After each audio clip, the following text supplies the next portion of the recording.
നമ്മൾ കാണുന്ന കാഴ്ചകളെല്ലാം കൂടി ചേർന്ന് നമുക്ക് വേണ്ടൊരു ജീവിതം സൃഷ്ടിക്കപ്പെടുന്നുണ്ട്. എന്താണ് നമ്മൾ കാണുന്നത്? ഇതിന് നമ്മളുടെ ജീവിതത്തിൽ വലിയ പ്രാധാന്യമുണ്ട്. എന്താണ് നമ്മൾ കാണുന്നത്?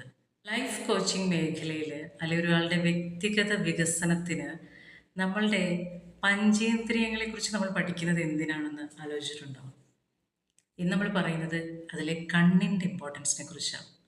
ഇത് സെഷൻസ് എടുത്തിരിക്കുന്ന ആൾക്കാർക്കാണെങ്കിൽ നമ്മളുടെ ത്രൂ ഔട്ട് എപ്പിസോഡ്സ് നിങ്ങൾക്ക് വാട്സപ്പിൽ ലഭിക്കും. നിങ്ങളുടെ കൺവീനിയൻറ്റ് ടൈമിൽ നിങ്ങൾക്ക് കാര്യങ്ങളൊക്കെ പഠിച്ച് എക്സ്പ്ലോർ ചെയ്ത് സംശയമൊക്കെ ചോദിച്ച് ക്ലിയർ ചെയ്ത് മുന്നിലേക്ക് പോകാം. മറ്റുള്ള ആൾക്കാർക്ക് കിട്ടുന്ന ചെറിയൊരു പോർഷനായിരിക്കും അത് കാണുക. കൂടുതൽ കാര്യങ്ങൾ അറിയാൻ ആഗ്രഹിക്കുന്ന ആൾക്കാർക്ക് അതുമായി ബന്ധപ്പെട്ടിട്ടുള്ള നമ്മളുടെ സെഷൻസിൽ ജോയിൻ ചെയ്യാം. ഈ കണ്ണിനെ പറ്റി പറയുമ്പോൾ നമ്മളെപ്പോഴും പറയുന്നത് ഒരു വ്യക്തിയുടെ വികസനത്തിനെ പറ്റിയാണ്, അല്ലേ? എന്ന് പറഞ്ഞാൽ അവരെന്താണോ ജീവിതത്തിൽ നേരിടുന്ന പ്രശ്നം അതിനെ ഓവർകം ചെയ്ത് മുന്നോട്ട് പോകാൻ അവർക്ക് സാധ്യമാണ്.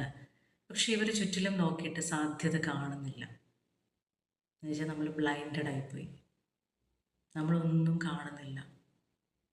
നമ്മളെ കാണുന്നില്ല, നമ്മളെ സ്നേഹിക്കുന്നവരെ കാണുന്നില്ല, അല്ലെ നമ്മളുടെ ജീവിതത്തിൽ ഉണ്ടായിട്ടുള്ള പല നല്ല കാര്യങ്ങൾ നമ്മൾ കാണുന്നില്ല, നമ്മളുടെ കഴിവുകൾ കാണുന്നില്ല, നമ്മളൊന്നും കാണുന്നില്ല. നമ്മളെല്ലാത്തിനും മേലെ കണ്ണടച്ച് അന്ധരായി പോകുന്നു. ഇതൊരു പാർട്ടാണ്. ഇനി മറ്റൊരു പാർട്ടെന്ന് പറയുന്നത് നമ്മൾ എന്താണ് കാണുന്നത്, കണ്ണിലൂടെ കാണുന്ന കാഴ്ചകൾ. ഇപ്പോൾ നിങ്ങൾ എന്നെ കണ്ടുകൊണ്ടിരിക്കുകയാണ്. റൈറ്റ് നൗ നിങ്ങളുടെ കണ്ണിൽ കാണുന്നത് ഞാനാണ്. എന്നതുപോലെ നിങ്ങളുടെ ജീവിതത്തിൽ അല്ലെ നിങ്ങളുടെ ദിവസങ്ങളിൽ ഓരോ ദിവസവും കൂടുതൽ എന്താണ് നിങ്ങൾ കാണുന്നത്?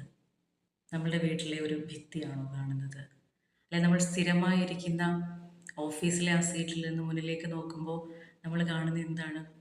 സ്ഥിരം കാണുന്ന ഒരു പിക്ചറാണോ കാണുന്നത്? അല്ലെ സ്ഥിരം അവിടെ ആ സ്ഥലത്ത് ക്യാബിനുള്ള ആളെയാണോ കാണുന്നത്? എന്താണ് നമ്മൾ കാണുന്നത്? ഇതിന് നമ്മളുടെ ജീവിതത്തിൽ വലിയ പ്രാധാന്യമുണ്ട്. എന്താണ് നമ്മൾ കാണുന്നത്? നമ്മളുടെ കാഴ്ച എന്താണ്? അപ്പോൾ കൂടുതൽ നമ്മൾ കാണുന്നത് എന്താണ്? അപ്പോൾ നമ്മളെപ്പോഴും കാണുന്നത് നമ്മളുടെ കൂടെ താമസിക്കുന്ന ആൾക്കാരെ, അവരുടെ മുഖം കാണും, നമ്മളുടെ വീടും ചുറ്റുപാടും കാണും, നമ്മളുടെ പരിചയക്കാരെ കാണും. എന്താണ് നമ്മളുടെ ജീവിത രീതി? അതിനകത്തുള്ള കാഴ്ചകളൊക്കെയാണ് നമ്മളുടെ കണ്ണിലേക്ക് വരുന്നത്.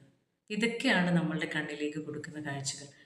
ഇതെല്ലാം കൂടി ചേർന്ന് നമുക്ക് വേണ്ട ഒരു ജീവിതം സൃഷ്ടിക്കപ്പെടുന്നുണ്ട്. നമ്മൾ കാണുന്ന കാഴ്ചകളെല്ലാം കൂടി ചേർന്ന് നമുക്ക് വേണ്ടൊരു ജീവിതം സൃഷ്ടിക്കപ്പെടുന്നുണ്ട്. നമ്മൾ കാണുന്ന കാഴ്ചകളെല്ലാം കൂടി ചേർന്ന് നമുക്ക് ചില ചിന്തകൾ തരുന്നുണ്ട്. നമ്മൾ കാണുന്ന കാഴ്ചകളെല്ലാം കൂടി ചേർന്ന് നമുക്ക് ചില സ്വപ്നങ്ങൾ നൽകുന്നുണ്ട്. നമ്മൾ കാണുന്ന കാഴ്ചകളെല്ലാം കൂടി ചേർന്ന് നമുക്ക് സംതൃപ്തി തോന്നുന്നുണ്ട്, അല്ലെങ്കിൽ ബുദ്ധിമുട്ട് തോന്നുന്നുണ്ട്. അപ്പോൾ കാഴ്ചകൾ ഒരു ഇമ്പോർട്ടൻ്റ് തിങ്ങാണ് നമ്മൾ പ്ലേ ചെയ്യുന്നത്. പിന്നെ നമ്മൾ പറയുന്ന മറ്റൊരു കാര്യമാണ് ഒരാളുടെ സക്സസ്സിൽ, നമ്മൾ പ്രത്യേകിച്ച് സക്സസ് എന്ന് പറയുന്ന ഭാഗമൊക്കെ കൈകാര്യം ചെയ്യുന്നതുകൊണ്ട് ഇത് പ്രത്യേകിച്ച് പറയാം. ഒരാൾ സക്സസ് ആകുമ്പോൾ മറ്റുള്ള ആൾക്കാർക്ക് ഇവരുടെ സക്സസ്സിൽ ഇഷ്ടപ്പെടാതിരിക്കുകയും മറ്റുള്ള ആൾക്കാർക്ക് ഇവരോട് അസൂയ ഉണ്ടാകുകയും ചെയ്യുന്നു എന്ന് പറയുമ്പോൾ നമ്മൾ വിശ്വസിച്ച് പോകുന്ന